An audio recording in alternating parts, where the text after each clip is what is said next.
합당하지 아니하니라 하시니라.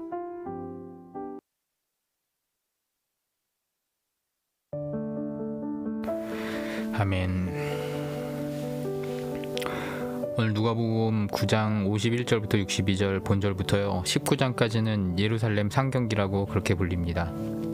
오늘 승천하실 기약이라 함은 십자가의 죽음이 즉흥적인 것이 아니라 성부성자께서 타임테이블로 계획하고 계셨다라는 것을 성경 기록 초기인 초대교회 성도들이 이해하기 시작했다는 뜻으로 우리는 이해할 수 있습니다. 그러면서 예수님께서는요 머물 곳을 마련하기 위해서 제자들 일부를 먼저 사저로 보내셨습니다. 그런데 목적지가 예루살렘인 것을 이유로 사마리아인들이 숙소를 제공하기를 거부하는 그런 내용이 등장합니다. 그러자 그에 대해서 제자들이 멸하시기를 원하나이다 라고 이야기하고요 바로 55절에 꾸짖으셨다라고 예수님께서 꾸짖으셨다라고 하는 그런 내용이 등장하는 것을 보게 됩니다. 옹졸 대 옹졸의 싸움이었습니다.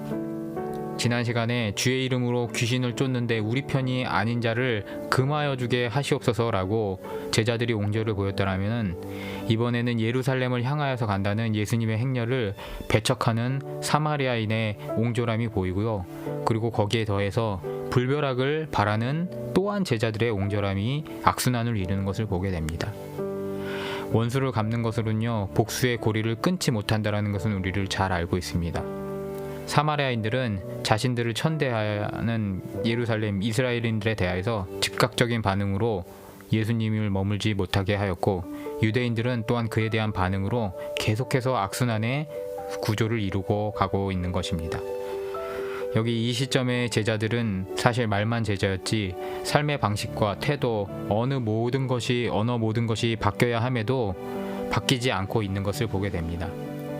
복음은요 받아들이는 것으로 끝이 아니라 구원 그 이후에 성숙에 이르는 것에 대하여서 제자들이 이뤄야 될 1순위 순위로 성경은 기록하고 있다는 것입니다.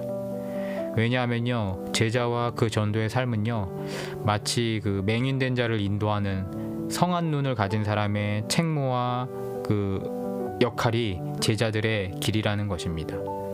맹인이 가다가 놀라서 팔을 휘저을 수 있습니다. 그렇지만 성한 눈을 가진 사람은 그것에 겁먹지 말고 물러섰다가 그 맹인이 힘이 빠지면 슬며시 다시 손을 붙잡고 인도하는 것이 제자의 길이라는 것입니다.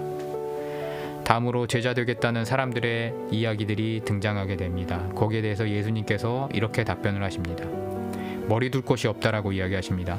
이것은 머리 비집고 피할 쉼터가 없다 라는 그러한 이야기입니다. 결국 신자에게 이 세상은 나그네가 거쳐가는 길이므로 그것에 대해서 과도하게 몰입하여서 계산하지 말고 나가라는 의미로 이야기하고 계시다는 것입니다. 다음에 제자로 찾아온 자는요 나로 장례를 치러 오게 해달라고 그렇게 예수님 앞에 부탁하는데 예수님께서 그냥 따르라 명하십니다. 유대인 중에 장례를 면제받은 사람은 대제사장과 나시린밖에 없습니다. 즉 복음 전도자의 삶은요 나시인의 삶과 같다라는 것입니다. 세상의 가능성과 수를 보는 것이 아니라 예수님의 말씀과 그 삶에 대하여서 받침바 서원한 사람들이라는 뜻입니다. 그리고 서원을 따르지 않는 자는 죽은 자들이라고 예수 그리스도께서는 단호히 말씀하고 계십니다. 그리고 다음에 가족과 작별에 대해서 이야기하는 제자들에게는요 엘리야를 따르던 엘리사의 케이스에서 그 사람이 착안한 것으로 보여집니다. 당시 유대인들은요 집안의 남자가 랍비를 따라서 어느 정도의 기간 동안 순회하겠다라고 이렇게 선언을 하면요 가문의 영광으로 알고 몇 년간 보내주는 그러한 전통이 있었습니다.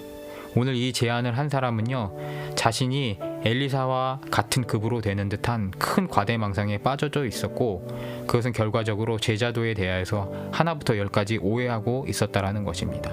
그는 나름 비장함과 큰 일을 하겠다라고 으쓱으쓱한 듯해 보였지만 예수 그리스도께서 원하시는 제자도와는 전혀 다른 길을 가고 있다라는 것입니다. 그가 하려는 일은요 하나님의 큰 일이 아니라 자신의 큰 일이었습니다. 복음 전도자의 삶은요 출사표를 던져내는 것이 아니라 살아내는 것이며 자기 십자가를 지고 가는 단순한 원리라는 것을 이해하지 못했다라는 것입니다. 우리는 예수님의 이러한 본문을 읽으면서 단순 명료한 딜레마에 항상 빠지게 됩니다. 삶의 모든 것을 버리고 따를 것인가 라는 문제입니다. 우리는 하나를 생각을 해도 극단적이고 중형이 없기 때문에 항상 이런 딜레마에 빠지게 됩니다. 제자들 중에는요, 전적으로 순회 전도자의 삶을 사는 그런 책무가 맡겨진 제자가 있는 반면에 일상에서 섬기는 제자들도 있었습니다. 한 곳에 정주하는 형태의 제자들도 있었다라는 것을 우리는 잊지 말아야 한다라는 것입니다. 모두 다가 아니라 나시린처럼 서원하고 전적으로 제자를 따르는 제자들이 있었을 뿐만 아니라 삶의 가운데서 그 안에서 하나님의 일을 감당하는 제자들도 있었다라는 것입니다. 우리가 어떤 삶의 어떤 형태의 제자인지 바르게 구별해야 한다라는 것입니다. 만약 우리가 나시린처럼 서원하고 전적으로 제자가 되기를 따르기를 마음 먹었다라면은 지체함 없이 소원과 서명을 이행하라고 또한 예수님께서는 이야기하고 계신 것입니다. 누군가는 밭을 갈고 소를 키워야 합니다. 그리고 반면에 하나님 앞에서 서원한 자는 그 서원을 가벼이 여기지 말고 즉시 이행해야 합니다. 현대교회가 잃어간 중요한 유산 중에 하나는 서원이 아닌가 합니다. 직업윤리에 가름해져서 직업 목회자냐 평신도냐로 불러대고 소명은 언급되지만 그 뒤에 있는 서원의 무게는 사라져버린 것에 대한 자각을 우리는 깨우쳐야 할 것입니다. 이 예수께서 처형되시던 날 밤에요, 순회하던 제자들 무리들은요 다 흩어지고 도망했습니다. 그리고 주님의 시체를 내리던 날 남은 제자들은 아무도 없었습니다. 그런데 다만 사내들인 공회의 의원이었던 아리마대 요셉과 저 밤에 찾아온 바리새 유대인 니고데모가 나서서 빌라도에게 예수의 시체를 요구하게 된다라는 것입니다.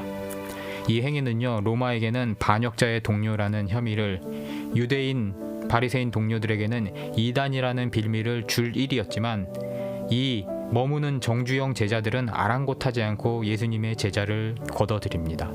그러면 사랑하는 성도 여러분, 서 있는 자리에서 맡겨진 믿음의 분량과 복음의 열정을 태우시는 그런 성도들 되시기를 주님의 이름으로 축복하고 축원합니다. 아멘. 우리 함께 기도하시겠습니다.